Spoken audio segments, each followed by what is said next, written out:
Programme کی کارروائی کو آگے بڑھاتے ہوئے آپ سے ملاقات کراتا ہوں ایک ایسے مقرر سے جو بدایوں کی سرزمین سے چل کر اور لمبی مسافت طے کر کے ہمارے درمیان تشریف لائے ہیں۔ اس سے میری مراد مقرر ذیشان جناب حضرت اقدس مولانا محمد ارمغان صاحب ندوی بدایونی رفیق دار عرفات تقیہ کلا رائے بریلی، میں حضرت والا سے بڑے ہی ادب و احترام کے ساتھ درخواست کرتا ہوں کہ تشریف لائیں اور اپنی مفید کلمات سے ہم سامعین کو مستفیض فرمائیں۔ اے جان وفا جلوہ دکھانے کے لیے آیا، اے جان وفا جلوہ دکھانے کے لیے آ، اس کاسے گلشن کو سجانے کے لیے آ، بیتاب نگاہوں کا بھرم ٹوٹ نہ جائے، بیتاب نگاہوں کا بھرم ٹوٹ نہ جائے، اس سوئی ہوئی محفل کو جگانے کے لیے آ۔ جناب حضرت مولانا محمد ارمغان صاحب ندوی بدایونی اسٹیج پر۔ السلام علیکم ورحمۃ اللہ وبرکاتہ۔ بسم اللہ الرحمن الرحیم، الحمد للہ رب العالمین، والصلاة والسلام علی سید المرسلین محمد بن عبد اللہ الامین وعلی آلہ وصحبہ اجمعین، اما بعد، صلی اللہ علی نبی الامی، صلی اللہ علی نبی الامی، صلی اللہ علی نبی الامی۔ انتہائی عزت و احترام کے مستحق میرے بزرگوں، حضرات علماء کرام، دینی بھائیوں اور عزیز ساتھیوں، ہم اور آپ کو امت مسلمہ کے نام سے جانا جاتا ہے۔ اللہ رب العزت نے ہمیں جو دین عطا فرمایا ہے، یہ دین دنیا کے تمام مذاہب اور تمام دستوروں سے بالکل الگ اور ممتاز ہے۔ اس کی سب سے بڑی خصوصیت یہ ہے کہ یہ انسانوں کے عین مزاج کے مطابق ایک فطری اور ایک نیچرل دین ہے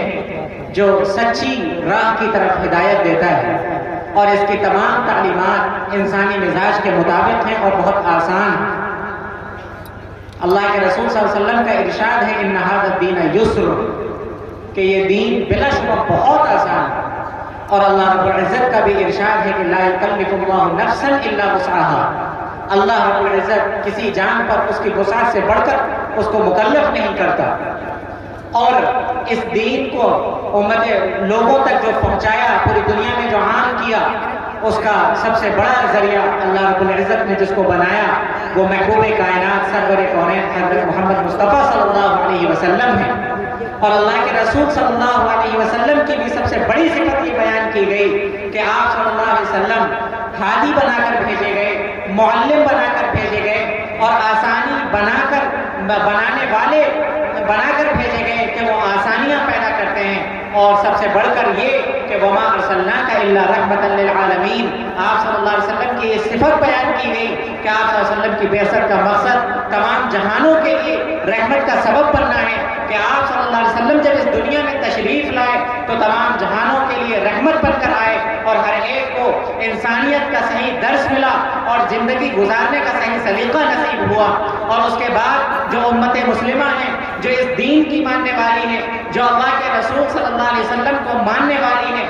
ان کا اس دنیا کے اندر بحیثیت ایک قوم کے ہونا، بحیثیت ایک امت کے ہونا، صرف اس لیے نہیں کہ وہ دنیا کے دوسری قوموں کی طرح، دنیا کے دوسرے مذاہب کے ماننے والوں کی طرح سفید ہستی پر آ کر کچھ کاشتکاری کر لیں، کچھ لوگ اپنے کاروبار چلا لیں، کچھ بزنس میں لگ جائیں، کچھ کسی اور طریقے کو اپنا لیں زندگی گزارنے کے لیے۔ ظاہر سی بات ہے اگر امت مسلمہ کی کسی دور کے اندر یہ پہچان بنتی ہے کہ وہ دنیا کی دیگر قوموں کی طرح صرف کھانے کمانے کے لیے اور چند فنکشنوں کو اٹینڈ کرنے کے لیے وہ اس دنیا کے اندر برپا ہوئے ہیں، اگر مسلمانوں کی کسی زمانے کے اندر یہ شناخت بنتی ہے تو سچی بات یہ ہے کہ ان کے لیے بڑے خطرے کی گھنٹی ہے، اور یہ ان کے اوپر بہت بڑا سوالیہ نشان ہے۔ گویا کہ انہوں نے جو اپنی حیثیت تھی، جس کو اللہ رب العزت نے ارشاد فرمایا کہ لِتَكُونُوا شُهَدَاءَ عَلَى النَّاسِ، کہ تمہیں تمام لوگوں کے لیے گواہ بن کر قیامت کے دن پیش ہونا ہے۔ اللہ رب العزت نے دنیا کی دوسری قوموں کے اس بعثت کا جو مقصد بتایا تھا، سچی بات یہ ہے اگر انہوں نے اس مقصد کو نہیں سمجھا تو ان میں اور غیروں میں کوئی فرق نہیں۔ ان سے یہ کہا گیا تھا کہ کنتم خیر امت، تم دنیا کی دیگر قوموں کے درمیان سب سے بہترین امت ہو، تأمرون بالمعروف وتنہون عن المنکر وتؤمنون باللہ۔ تمہیں دنیا سے کرپشن کو دور کرنا ہے، تمہیں دنیا سے بدعنوانی کو دور کرنا ہے، تمہیں دنیا کو اخلاق کی تعلیم دینا ہے اور تمہیں ایمان کا درس لینا ہے اور پھر اس کے بعد دینا ہے۔ سب سے بڑھ کر یہ کہ تمہیں ایمان والا بننا ہے، اپنی اولاد کو بنانا ہے، ایمان کی حیثیت کو جاننا ہے۔ تمہارا کام صرف کھانا کمانا نہیں، تمہارا کام دنیا کی قوموں کی طرف صرف زندگی گزار لینا نہیں اور چند روایات پر عمل کر لینا نہیں، بلکہ تمہارا مقصد بہت بلند ہے۔ تمہارا سب سے پہلا مقصد یہ ہے جو امت مسلمہ کو بتایا گیا کہ یا ایھا الذین آمنوا قوا انفسکم واہلیکم نارا، اے ایمان والو سب سے پہلے اپنے آپ کو آگ سے بچاؤ اور اس کے بعد اپنے گھر والوں کی فکر کرو کہ ہمارے گھر والے ایمان کی دولت سے مالا مال ہو رہے ہیں کہ نہیں، ہمارے گھر والے اسلام کے رخ پر ہیں کہ نہیں، یا ہمارے گھر والوں نے اپنے نہج کو بدل لیا، ان کی فکر تبدیل ہو گئی، ان کی تعلیم تبدیل ہو گئی۔ اے مسلمانوں سب سے پہلے ایمان کی فکر کرنا ہے، کیونکہ جب ایمان ہوگا تو اس کے بعد تمہارے جتنے بلند مقاصد ہیں وہ سارے کے سارے مقاصد اور وہ سارے کے سارے جو نصب العین انسان کی زندگی کے ہوتے ہیں وہ حاصل ہوتے ہوئے چلے جائیں گے۔ اللہ رب العزت نے اور اللہ رب العزت کے محبوب حضرت محمد مصطفیٰ صلی اللہ علیہ وسلم نے سب سے پہلا جو درس امت مسلمہ کو دیا، اس دین کے ماننے والوں کو دیا، وہ یہی دیا کہ ایک اللہ کو مانو، عقیدہ توحید کو اپنے اندر پختہ کرو اور اس کے ساتھ ساتھ اپنے اندر اخلاق کی جوت کو جگاؤ۔ ایمان کا حصول اور ایمان کو پروان چڑھانا جتنا زیادہ ضروری ہے مسلمانوں کے لیے ہر دور میں اور ہر تاریخ کے ہر صفحے میں ان کے لیے اس بات کی ضرورت ہے کہ وہ اپنے آپ کو ایمان کے ساتھ ساتھ اخلاق سے بھی لیس کریں۔ اگر ان کے پاس ایمان کی دولت نہیں، اگر ان کے پاس اخلاق کی دولت نہیں تو سچی بات یہ ہے ان کے اندر اور دنیا کی دوسری قوموں کے اندر رتی برابر کا کوئی فرق نہیں۔ یہ اللہ رب العزت نے تو ایسے شہپر مسلمانوں کے دیے ہیں کہ ہر دور میں اگر ایمان کی دولت سے مالا مال ہوں گے اور اخلاق کی دولت ان کے پاس ہوگی تو دنیا کی دوسری قومیں ان کے سامنے جھکیں گی اور دنیا کے لوگ ان کو اپنے سر کا تاج مانیں گے اور دنیا کے لوگ ان کی عزت کریں گے۔ لیکن اگر ہم نے ایمان کی دولت کو نہیں سمجھا، اگر ہم نے اپنے آپ کو اپنے لیے ایمان کو ہلکا سمجھا اور اس کو وہ اہمیت نہیں دی جو اس کا حق ہے، تو سچی بات یہ ہے کہ ہم پھر اپنے آپ کو بچا نہیں سکتے۔ آج موجودہ معاشرے کی کیا حالت ہے آپ سب دیکھ سکتے ہیں کہ مسلمانوں کے محلے میں اخلاق کی کتنی ابتری ہے اور مسلمانوں کے یہاں ایمان کے سلسلے میں کتنی غیر حساسیت ہے۔ ایمان کو بچانا سب سے بنیادی طور پر ضروری ہے۔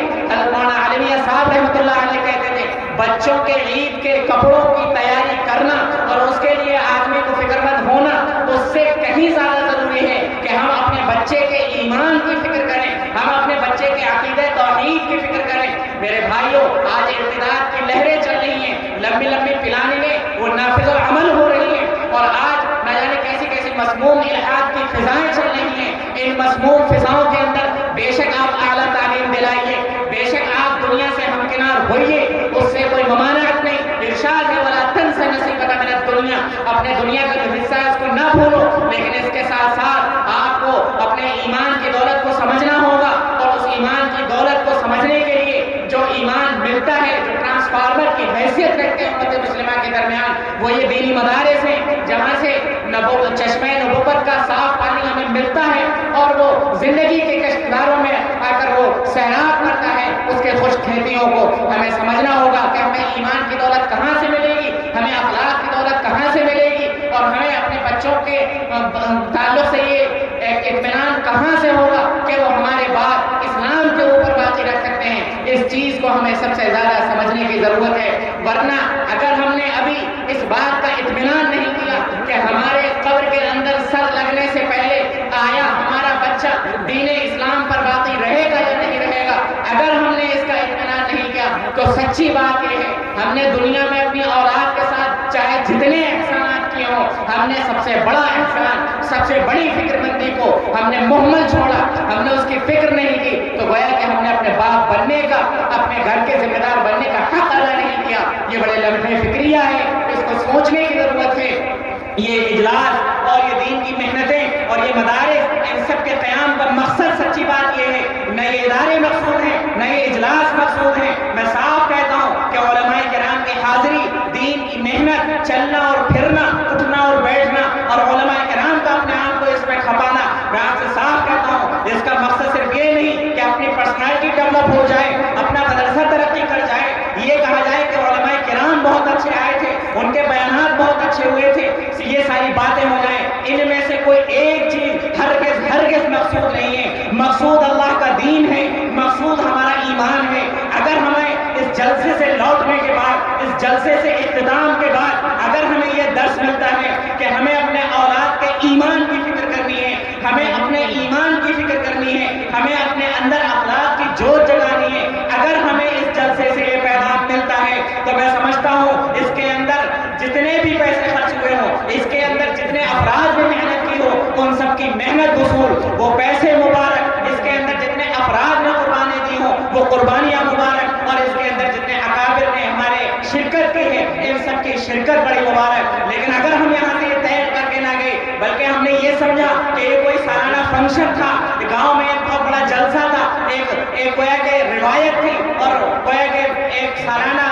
فیشن کی طرح کوئی میلہ قائم ہوا، اور اس میں چند لوگ آئے اور تفریح ہو گئی اور چلے گئے، اور پھر ہم نے نمبرات دیے کہ فلاں عالم دین نے بڑی بڑھیا تقریر کی، فلاں عالم دین نے بڑی اچھی بات کہی، ان کا بیان زیادہ نازک تھا، ان کا بیان زیادہ زوردار تھا۔ یہ باتیں مقصود نہیں ہیں، مقصود اللہ کا دین ہے۔ ہم یہاں سے طے کر کے اٹھیں کہ انشاءاللہ ہمیں دین کے لیے جینا اور مرنا ہے، ہمیں اپنے اندر ایمان کی چنگاری کو فروزہ کرنا ہے، ہمیں اخلاق کی دولت سے مالا مال ہونا ہے، اور انشاءاللہ اس کے بعد ہم دنیا کو یہ پیغام پہنچانے والے بنیں گے اور دنیا کو یہ جان پلانے والے بنیں گے، اور سب سے بڑھ کر یہ کہ ہم اپنے اولاد کو قرآن مجید کی تعلیم دیں گے اور ایمان کی دولت سے مالا مال کریں گے۔ بس میں انہی چند معروضات پر اپنی بات کو ختم کرتا ہوں اور تو دعا کرتا ہوں کہ اللہ رب العزت ہم سب کو ایمان اور اخلاق کی دولت سے نوازے۔ وآخر دعوانا ان الحمدللہ